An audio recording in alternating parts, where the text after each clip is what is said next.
खुद को कभी किसी से कम मत समझो। हमारे अंदर क्या खूबी है, क्या विशेषता है, यह हम कभी समझ ही नहीं पाते हैं। आज जिसको देखो वह किसी और के जैसा बनना चाहता है, वो किसी और की जिंदगी जीना चाहता है। हर किसी की जिंदगी की एक अलग ही खासियत होती है, बस उसको समझने की और अपनी क्षमताओं को पहचानने की जरूरत होती है।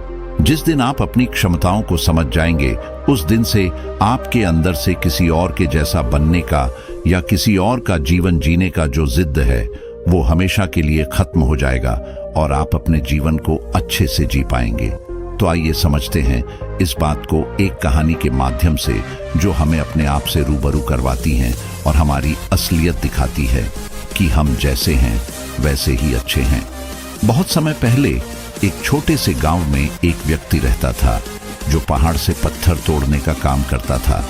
उस व्यक्ति की अपनी जिंदगी से कोई शिकायत नहीं था। पूरे मेहनत और लगन से दिन भर काम करता और शाम को काम खत्म होने के बाद जो भी पैसा मिलता उसे लेकर अपने घर आता और अपने परिवार वालों के साथ कुछ समय व्यतीत करता था और फिर चैन से सो जाता था। ऐसा करते हुए उसे कई साल बीत गए थे। हर दिन की तरह वह अपना काम खत्म करके घर वापस जा रहा था। रास्ते में चलते चलते उसके मन में एक ख्याल आया कि ये भी कोई जिंदगी है। मैं सुबह से शाम तक पत्थर तोड़ने का काम करता हूँ और शाम में मुझे थोड़े से पैसे मिलते हैं, जिससे मुश्किल से मेरे और मेरे परिवार का गुजारा हो पाता है। आज मुझे कहीं से कुछ ऐसी शक्ति मिल जाए जिससे मैं जो चाहूं वो पूरा हो जाए। वह घर गया, खाना खाया, लेकिन उसका ध्यान खाने की ओर नहीं था। उसके दिमाग में बस एक ही ख्याल था कि काश मुझे कोई ऐसी अलौकिक शक्ति मिल जाए जिससे मैं जो चाहूं हासिल कर सकूं। वह इस बात को सोचते सोचते सो गया। फिर नींद आने के बाद उसे एक सपना आया। सपने में उसने देखा कि वह रोज की तरह अपना काम खत्म करके घर लौट रहा था। तभी रास्ते में उसे एक बहुत बड़ा घर दिखा। तभी उसके मन में आया, काश ये घर मेरा होता और मैं इसका मालिक होता। और उसका इतना सोचते ही वह उस घर का मालिक बन गया। उसको यकीन ही नहीं हो रहा था कि उसने जो सोचा वह पूरा हो गया, लेकिन उसकी खुशी अधिक देर तक नहीं टिक पाई।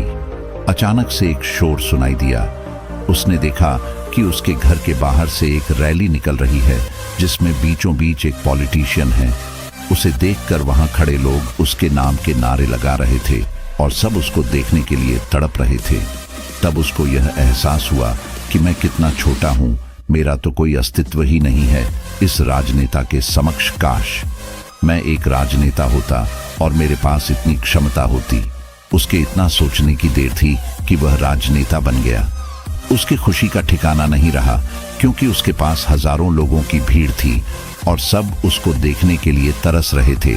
लेकिन उसकी यह खुशी भी जरा देर भी टिक नहीं पाई, क्योंकि धूप बहुत ही तेज थी और उस राजनेता को इतनी धूप में खड़े रहने की आदत नहीं थी। उसे चक्कर आया और वह बेहोश हो गया। फिर उसे एहसास हुआ कि यह राजनेता सबसे ताकतवर नहीं है, ये जो सूरज है यह सबसे ताकतवर है। उसके मन में आया कि काश मैं सूरज होता, मेरे आगे कोई टिक नहीं पाता। उसको इतना सोचने की देर थी और वह सूरज बन गया। वह खुशी से पागल हो गया। पूरी दुनिया को यही रोशन कर रहा था। दुनिया में ऐसा कोई इंसान नहीं था जो उसकी रोशनी को रोक सके। लेकिन उसकी यह खुशी भी टिक नहीं पाई, क्योंकि कुछ ही समय बाद आसमान में काले बादल आए और रोशनी को रोक दिया। फिर उसको एहसास हुआ कि कोई है जो मेरी रोशनी को भी कोई रोक सकता है। उसके मन में यह ख्याल आया कि काश मैं बादल होता, और वह बादल बन गया। उसको ऐसा लग रहा था कि वह आसमान में उड़ रहा है और वह जहां चाहे वहां जा सकता है। लेकिन कुछ देर बाद एक हवा का झोंका आया जो उसे उड़ा ले गया। उसे एहसास हुआ कि बादल सूरज की रोशनी को रोक सकता है, लेकिन हवा को नहीं, क्योंकि यह हवा उसे बहा कर ले गई। फिर उसके मन में यह आया कि काश मैं हवा होता, और वह हवा बन गया।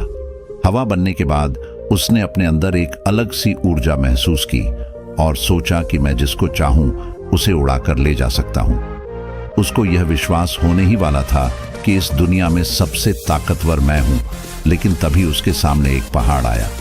उसने पूरी ताकत लगा दी, लेकिन उस पहाड़ को नहीं हिला सका। उसको यह एहसास हुआ कि कोई है जो हवा से ज्यादा शक्तिशाली है, जिसमें हवा को रोकने का भी दम है। फिर उसके मन में यह ख्याल आया कि काश मैं पहाड़ होता, और वह पहाड़ बन गया। लेकिन हर बार की तरह उसकी खुशी ज्यादा देर तक नहीं टिक पाई। एक जानी पहचानी आवाज उसे सुनाई दी और साथ ही साथ उसको दर्द होने लगा, जैसे कि कोई है जो उसे तोड़ रहा है, मार रहा है। तब वह दर्द से चीखने लगा और उसके मन में आया, खास मैं वो बन जाऊं जो पहाड़ को तोड़ने का दम रखता है। लेकिन इस बार उसकी यह ख्वाहिश पूरी नहीं हुई। वह चीखने लगा, चिल्लाने लगा, अपनी पूरी ताकत लगा दी, लेकिन इस बार वह नहीं बन पाया। उसका दर्द बढ़ता ही चला जा रहा था। उस दर्द के कारण उसकी नींद खुली। उसके सामने एक शीशा था। उस शीशे में खुद को देखा तो समझ आया कि मैं वह क्यों नहीं बन पा रहा था जो बनना चाह रहा था, क्योंकि असलियत में मैं वही हूं। किसी से कुछ सीखना अच्छी बात है, लेकिन अपना अस्तित्व को भुलाकर किसी और के अस्तित्व को अपना लेना खुद का एवं साथ ही उस ईश्वर रूपी कारीगर का भी अपमान करना होता है जिसे आपको सबसे अलग बनाया है। हम भूल जाते हैं कि हम सभी में एक ऐसी खासियत होती है जो हम सबको खास बनाती है, बस उसे हमें खुद के अंदर तलाश करना होता है। इसलिए आप जैसे भी हैं, आप अच्छे हैं। आपको किसी के भी जैसा बनने की कोई जरूरत नहीं है। आप जैसे भी हैं, सर्वश्रेष्ठ हैं। अगर आपको कुछ बनना है तो अपने आप को पहचाने, अपनी क्षमताओं को पहचाने और अपना श्रेष्ठ संस्कार बने। उम्मीद करते हैं आपको हमारी यह कहानी खुद को कभी किसी से कम मत